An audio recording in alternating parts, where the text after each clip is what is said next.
안녕하세요. 서초동 법무사 김철중입니다. 오늘은 유치동산 경매에 대해서 알아보도록 하겠습니다. 먼저 채무자 또는 채권자의 점유율에 대해서 보면요. 채무자가 점유하고 있는 경우 채무자가 점유하고 있는 유치동산이면 그것이 진실로 채무자의 소유에 속하는지 여부를 묻지 않고 집행관은 그 물건을 압류할 수 있습니다. 설사 채무자나 제3자가 제3자의 소유임을 주장하는 정기자료를 제출하더라도 채무자가 점유하고 있다고 인정되는 때에는 압류하여야 합니다. 채무자가 점유하고 있는 이상 제3자가 그 물건에 대하여 소유권 그 밖의 권리를 가지고 있더라도 압류는 위법하지 않고 다만 이때 제3자는 제3자의 이의소를 제기하여 구제받을 수 있습니다. 여기서의 점유는 사실상의 개념으로 점유자의 의사를 불문합니다.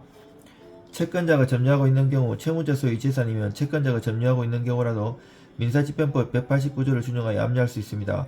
채권자 스스로 채무자의 물건을 질권이나 유치권 또는 양도담보권의 목적물이나 소유권 유보부 매매의 목적물로서 점유하고 있는 경우에는 채권자의 우선 변제권 또는 소유권 포기 여부와 관계없이 압류할 수 있다고 봄이 다수설입니다. 채무자에게 보관임, 채권자의 성납이 있거나 운반이 곤란한 경우에는 집행관이 압류물을 채무자에게 보관하게 할 수 있습니다. 이때에는 봉인 그 밖의 방법으로 압류물임을 명확히 하여야 합니다. 실무상 채무자 보관이 일반적인 압류 방법으로 사용됩니다.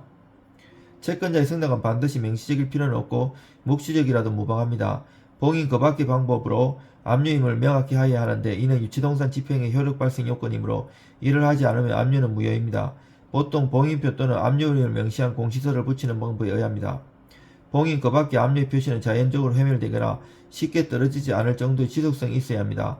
자연적으로 떨어진 경우에 압류는 그 효력을 상실합니다.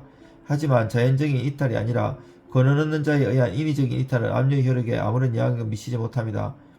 채무자 보관의 경우 채무자는 집행기관의 점유보조기관인 동시에 직접 점유자입니다.